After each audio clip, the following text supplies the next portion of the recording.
그럼 이번 합의가 글로벌 경제에 드리워졌던 불투명성을 완화할 수 있을지 또 우리 한국 경제에 어떤 영향을 미칠지 자세하게 분석을 해보겠습니다. 네, 김대호의 경제일기 김대호 박사 나와 계십니다. 어서 오십시오. 안녕하십니까. 자, 미국과 중국 하면 이제 워낙 우리 무역 의존도가 높은 나라들 아니겠습니까? 그렇습니다. 그런 만큼 이 두 나라의 어떤 합의가 우리나라에도 상당히 좀 영향을 미칠 수 있을 것 같은데 어떻게 좀 이해해 볼 수 있겠습니까?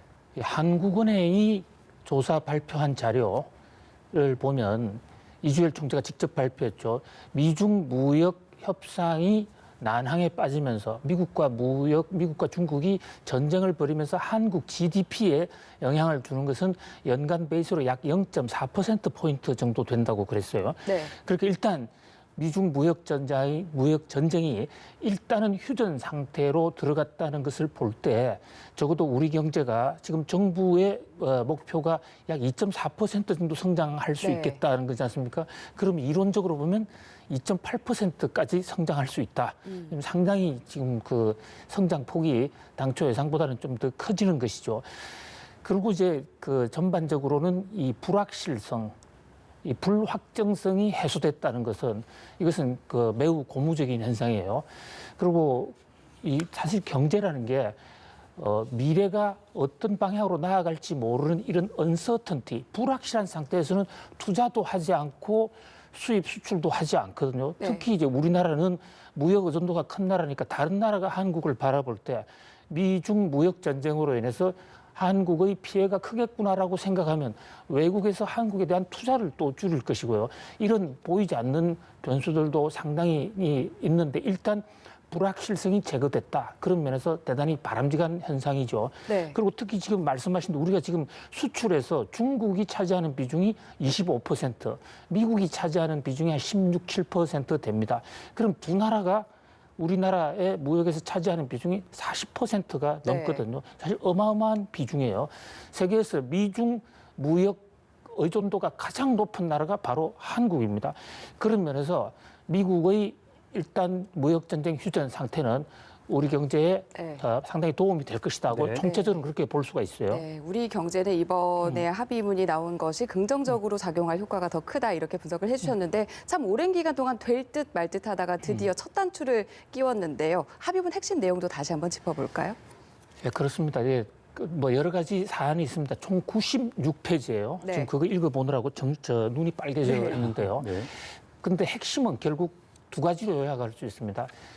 중국은 미국에 대해서 2천억 달러어치를 앞으로 2년간에 걸쳐서 추가로 더 사고 네. 반면에 미국은 중국에 대해서 그동안에 취해왔던 관세 중에서 15%짜리는 7.5%로 낮춰주고 네. 또 1,600억 불 어치에 대해서는 원래 관세를 추가로 때리기로 했는데 그것을 보류하는 겁니다. 이 두 가지가 큰 빅딜이에요. 그 밖에 뭐 디테일한 사항이 많이 있습니다만은 결국은 중국이 미국산 물건을 좀 더 사주기로 하면서 미국이 관세 보복을 좀 톤을 낮췄다. 네. 네, 이것이 그 합의일 수가 있어요. 합의의 핵심은. 네. 이제 물론 그 밖에도 지적 재산권을 어떻게 할 것이냐. 또 미국 기업이 중국에 들어갔을 때 중국이 기술 이전을 강요하는 문제도 있고 이런 국가 보조금 문제, 환율 문제가 있는데 이 대목에 대해서도 원칙적 합의, 선언적 합의는 했습니다. 그러나 이것은 구체적인 지금 툴에 관한, 디바이스에 관한 얘기가 없어요.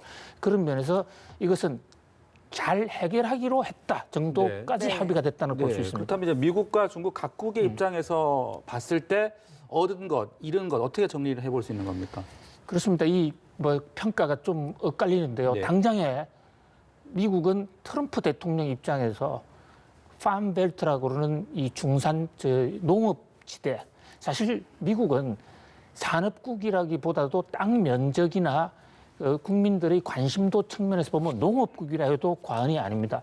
그런 농산물 등을 포함해서 또 중산층들, 상실감을 갖고 있는 중산층들한테 물건을 사주겠다 하면서 2천억 달러를 추가로 얻어내므로써 경제 통계상 국제 수지 개선 효과, 그다음에 민심을 얻은 이런 네. 측면이 있죠. 그러나 이제 전 세계적 전문가들은 오히려 미국은 소탐 대시를 한 것이 아닌가. 조금 얻고 크게 잃었다. 예. 반면에 중국은 오히려 크게 얻었다라는 것입니다. 그동안에 국제사회에서 중국은 폐쇄적인 국가고 아주 그 보호주의적인 국가로 이렇게 알려져 왔습니다만은 이번에 미중 무역 전쟁 과정에서는 사실은 미국이 더 좀 원칙에 위배되는 강공 행동을 많이 했죠. 그런 면에서 트럼프 대통령보다는 시진핑 국가주석이 더 얻은 게 많다 이렇게 볼 수가 있고요. 네. 또 하나는 미국 국내에서 나오는 비판인데요. 야당 척 슈머 같은 상원 민주당 원내 총무 같은 분은 지금 그렇게 공격을 하고 있습니다. 미중 무역 전쟁을 해놓고 우리 속담에 태산 명동이라는 거 있죠. 큰 소리가 나서 무슨 그 지구가 무너진 줄 알았는데 막상 가보니까 쥐 한 마리 죽어 있더라 이런 표현이에요. 엄청나게 세계 경제를 다 흔들다시피 해가지고 국력을 총동원해서 싸웠는데 네. 나타난 결과가 결국은 2천억 달러란 말이냐? 이것은 원래 미국이 원하던 바가 아닙니다. 미국이 원하던 것은 그 금액이 문제가 아니고 중국 경제의 체질을 근본적으로 바꾸어서 중국이 부당 지원을 하고 그로 인해서 국제수지 흑자를 누리면서 미국 기업들을 여러 가지 그 곤혹스럽게 만드는 그걸 고치자고 한 것인데 그것은 2단계, 3단계로 다 미루었거든요. 네. 그러니까 미국으로서는 눈에 가시적인 2천억 불 외에는 별로 효과가 없다. 그러나 트럼프 대통령 입장에서는 11월 달에 대선이 중요하기 때문에 대선 국면에서는 소비자들, 특히 농민들은 환호하겠죠. 예.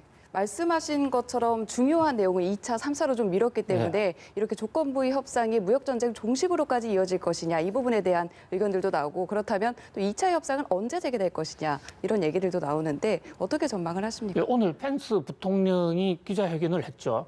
2차 협상 언제부터 시작하냐 그러니까 이미 시작됐다. 그러니까 지난 밤에 백악관에서 1차 합의안에 대한 서명식을 했지 않습니까? 그로부터 바로 2차 협상이 시작됐다. 그리고 실제로 각 분야별로 산발적이지만 협상을 시작하고 있다는 거예요. 자, 그런데 우선 2차 협상에 들어가기 전에 1차 협상에서 합의한 대목이 지켜질 것이냐.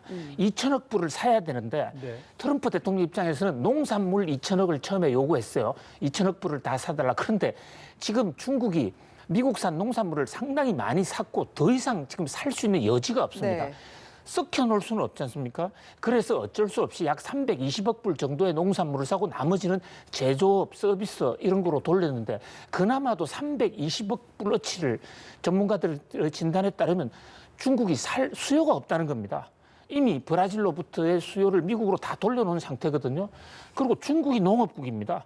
중국이 특정 제품 아닌 다른 부분에서는 또 많이 수출을 해야 되는 나라인데 과연 그 2천억 불을 지켜줄 수 있겠는가? 네. 그런 그렇게 되면 협상이 깨질 수가 있고요. 자, 2단계, 3단계 들어가서는 가장 큰 게 국가 보조금이거든요. 정부가 산업정책이라는 이름 하에서 필요하면 이 기업도 돼주고 저 기업도 되고 화웨이 같은 데도 대표적입니다. 그렇게 되면 미국 기업과 국제 경쟁을 하는 데 있어서 중국 기업들은 절대적으로 유리해지는 것이죠. 미국은 그런 혜택을 받지 못하니까 이 구조를 좀 고치자는 것이거든요. 그 한 예가 제조업, 중국 제조업 굴기 2025라고 그러니까 2015년까지 중국 제조업을 세계 제일로 올린다는 이거 네. 전부 정부 예산을 집중 투자해서 하는 겁니다. 그런 대목에 대해서 과연 중국이 양보하겠느냐? 그러니까 이번에 적어도 협상은 1단계까지 미국 대선이 있는 11월 둘째 주 화요일까지 그 봉합을 시키는 형태고 네. 2단계 협상은 진도가 상당히 늦게 갈 것이다. 이게 세계적인 대충 그 학자들의 전반적인 분석이죠. 네. 그런데 이게 중국이 합의 사항을 잘 이행하지 않을 경우 미국이 관세를 다시 부과할 수 있는 조항도 포함이 돼 있더라고요. 이제 그런 것들이 이제 앞으로 협상에서 어떤 좀 또 다른 분쟁의 불씨가 될 수도 있지 않을까 이런 얘기들도 있던데 그렇습니다. 어떻게 해석해야 되는 겁니까? 지금 1단계 합의가 끝난 것이 아니다라고 보이는 게 중요한 대목을 지적해 주셨는데요. 중국이 안 지키면 어떡하느냐. 현재 합의한 대목에는 90일간의 협상을 하자. 그래도 안 되면 다시 관세를 때릴 수 있다는 이 대목이 하나 있고요. 네. 또 정작 가장 중요한 대목이 최초에 2018년 8월 달에 때린 그 관세 폭탄 25%짜리 무려 2,500억 달러에 대해서 지금 때리고 있는데 그 대목은 1단계 합의에서는 지금 해소가 되지 않았어요. 네. 중국이 2단계 합의를 잘 지켜주면 그때 해소하겠다는 게 트럼프 대통령이거든. 그러니까 지금 여전히 불씨는 곳곳에서 쥐레밭이라고 볼 수가 있죠. 네네. 다만 트럼프 대통령이 이런 문제가 합의가 중간에 깨질 것 같이 이래 보이면은 자신의 득표 대선 선거전에 별로 좋지 않을 것이기 때문에 크게 문제 삼지는 않을 것이다. 그런 점에서 올 11월 달까지는 휴전 국면으로 네. 잠복할 것으로 보입니다. 네, 말씀을 듣다 보니까 훨씬 더 어려운 문제들이 여전히 남아있는데 어떻게 풀어나갈지 좀 지켜보도록 하겠습니다. 오늘 말씀 여기서 정리하겠습니다. 고맙습니다. 고맙습니다.